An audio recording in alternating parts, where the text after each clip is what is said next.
上集忘记说 Zoom Notes 的界面是全英的，如何让它变成汉语呢？在设置的语言里将 Always English 关闭，它就会变成一个机翻的汉语界面，大体能够帮助我们理解。这集来演示 Workspace 工作台，它就像不同装修风格的房间。这个是我的常用工作台，所有文件都在里面，配色为粉色，设置里有8个类别。打开任何一个文件，顶栏都会显示这25个工具。它有缩放区，可以放大书写。侧边栏有6个工具，有调节笔刷粗细和万物透明度的地方，还有4个常用的候选色，以及1个常用的粗细度，还有工具组。而这个工作台只有与视频相关的文件。工作区的配色是黄加咖色，设置里面则只有这4类。打开所有文件也只有顶栏，没有侧边栏，且顶栏的工具只有这几个。另外一个工作台，工作区配色为蓝色，文件可以显示时间与标签。打开任何文件，其顶栏工具数量都比较少，侧边栏没有缩放区。这些是如何实现的呢？如何修改工具数量、定制工具呢？它们都要在工具台，也就是 Workspace 中来设置。点击工作台后面的感叹号就会进入具体设置。如果将密码保护开启，随便填一个密码，然后点击完成。此时再进入工作台是需要输入密码的，所以将密码保护打开，他人便无法更改这个工作台内所有的参数设置。Restrict to folder 意思是希望这个工作台中展现主工作台里的哪一个文件夹。因为现在打开的就是主工作台，所以这里是灰色，点按不动。我们退出去，另外新建一个工作台，将这个打开，选择需要的文件夹即可。本来是只能选择1个文件夹的，但如果你需要多个文件夹，可以先在主工作台将需要的多个文件夹与文档放入同一个文件夹下，然后选中这个1级文件夹即可，就像这样。点击完成。现在新建的这个工作台里便只有刚才选择的语言文件夹下的2个子文件夹和4个文档了。独立工作台有什么用呢？当建立了太多资料，但只想找到某一个类别下的内容，这时候就可以将该类别放入一个全新的工作台，搜索就会又快又准。不用的话，点选其他工作台，使这个处于非选择状态，就可以左滑将之删除了。下一个文档管理，毫无疑问是关于文件的一些设置。比如，如果将前2个关闭，那么在首页这里就无法直接添加；而如果将第3个关闭，我们在添加文件时就无法从模板添加，只能先设置好这个纸张的参数，然后再来创建。我的建议是将这些全部都打开。那关闭的状态具体应用于什么样的场景，我一直没想明白。也许是为了保护文件，让不熟悉 Zoom Notes 的好友拿到我们的 iPad 时，因为找不到路径，不至于胡乱添加或删除什么东西。反正文档管理里这些我都是全部打开的，大家可以弹幕分享下，在什么情境下会把它们个别关闭。这个非常重要，一会儿再来演示。先说一下 App Setting Management， 它的意思是希望一个工作区的设置部分显示哪些内容。这是刚才演示的3个工作台的设置界面，可以看到所显示类别不同，因为在这里开启或关闭的项目不同。这个好理解，就不一一演示了，大家可以自行尝试。最重要的，直接影响使用体验的是这一部分 Tools and Features。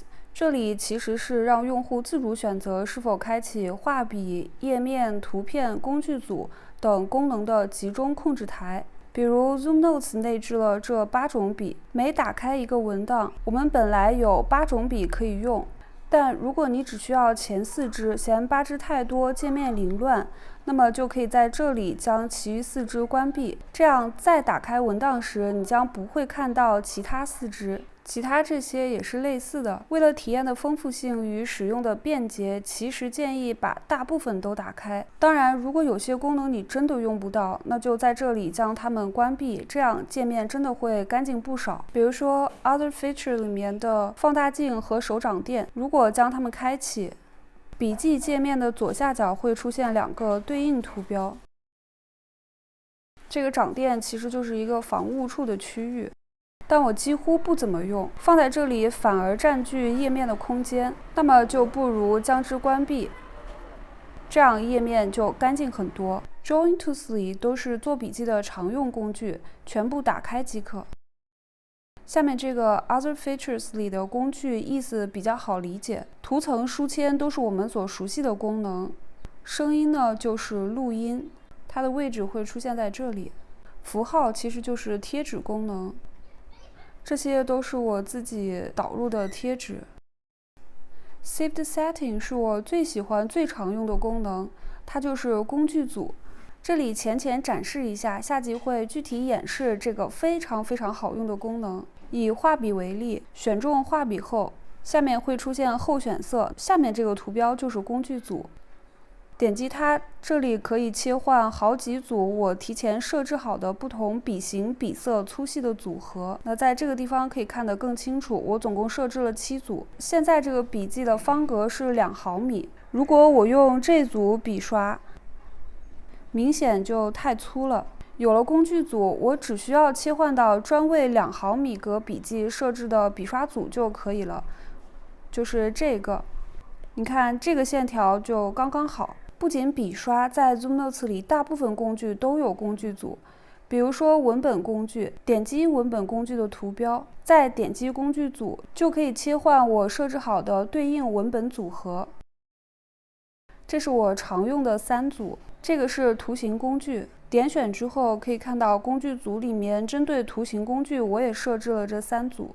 总之就是一个方便。User Interface 这4个部分分别对应笔记界面的这4个功能区。顶栏里面的这部分控制顶栏中部的工具数量，这5个工具在顶栏的左侧，需要哪一个就开启哪个。文件属性在顶栏中央，其余7个在顶栏右侧，不需要的可以关闭。下面的侧边栏，第一个将它关闭，笔记界面原有的侧边栏就会隐藏。这个是控制侧边栏工具数量的。我刚才选择的是6，现在这里有1、2、3、4、5、6个工具。笔粗细是什么意思呢？开启之后，侧边栏这里会出现一个快速调节笔刷粗细的区域，可以直接在这里用画笔来拖动调节，非常直观。这样就不用先点击笔刷再进去调节笔的粗细了，直接在这个笔粗细的快捷调节区进行就可以。Colors Button 和笔粗细是一样的，也是一个快捷调节区。打开之后就是这个地方，做笔记的时候呢，可以直接在这里面进行选色，同样省去了先点击笔刷工具然后再进来选色的步骤。Optical Button 非常好用，它可以改变万物的透明度。开启之后，来到笔记界面，这里会多出这样一个区域，拖动滑杆可以调节透明度。怎么使用呢？点击套索工具，然后用它选中笔记，点击这个透明按钮来拖动滑杆，你会发现字迹的透明度就发生了变化。图片也是一样的，用套索工具套住图片之后来拖动滑杆，图片也变透明了。我们还可以给图片加上阴影，来调节阴影的透明度。总之它用处很多，所以我一般都将之开启。Color Favorites 是前年添加的功能，我真的超爱。它可以一键将我们喜欢的颜色赋予任何笔型、笔粗细。打开笔记本，选中画笔，就这支笔吧。它本来是黑色水笔，但是如果在选中它的情况下，再点击 Color Favorites 里的颜色，它马上就会变成对应色。那现在再换一个更粗一点的荧光笔，这是荧光笔本有的颜色，选择 Color Favorites 里的颜色，就会迅速切换。你可能会想，工具组这里已经有各种笔了，为什么还需要 Color Favorites 呢？因为它们的作用是不同的。总结来说，笔刷的工具组是用来收藏针对不同笔记下的各种笔，它包括笔的颜色、样式、粗细，而 Color Favorites 则用来收藏不同笔记里我们都会用到的一些相同颜色，是不是非常方便？那么这里的颜色怎么改变呢？很简单，点击它，然后重新选择即可。当然，如果你不需要这个功能，那么就可以在工作台的侧边栏这里将它调成0，这个区域就消失了。下面这个 Light White Favorites 和刚才介绍的 Color Favorites 的作用其实是一样的，只是上面这个是最喜欢的颜色，下面这个呢是最喜欢的宽度。选择好数量后，打开笔记本，它会出现在这个区域。在这里直接拖动调节宽度，无论正在使用的是哪个笔刷组里面的什么粗细的笔刷，都可以点击这个区域来一键切换最常用的宽度。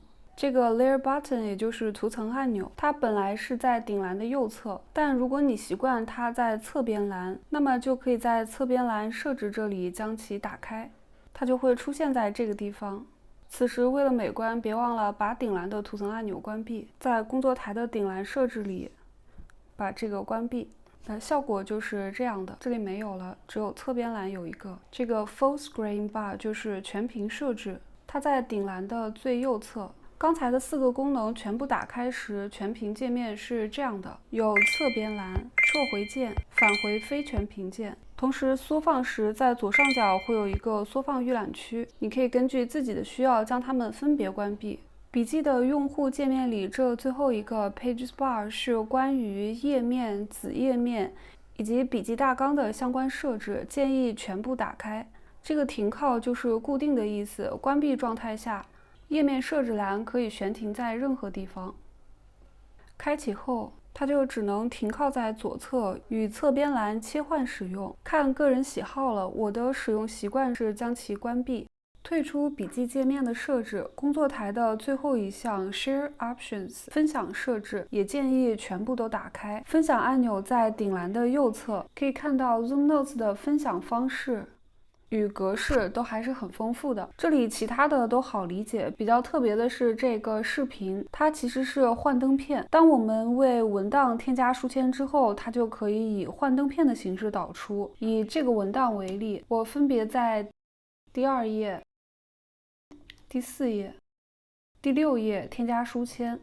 在这里可以看到246页已经添加了书签，然后导出方式这里就选择相册。导出前还可以在选项里为其选择清晰度、长宽比以及帧数等等，然后点击分享，它就开始创建幻灯片。你打开相册看一下，它的实际效果就是这样的，会自动的以幻灯片的形式播放。至于它的具体操作和应用场景会在以后分享。至此，工作台就介绍完毕，大家可以尝试去自定化属于自己的工作台和笔记界面了。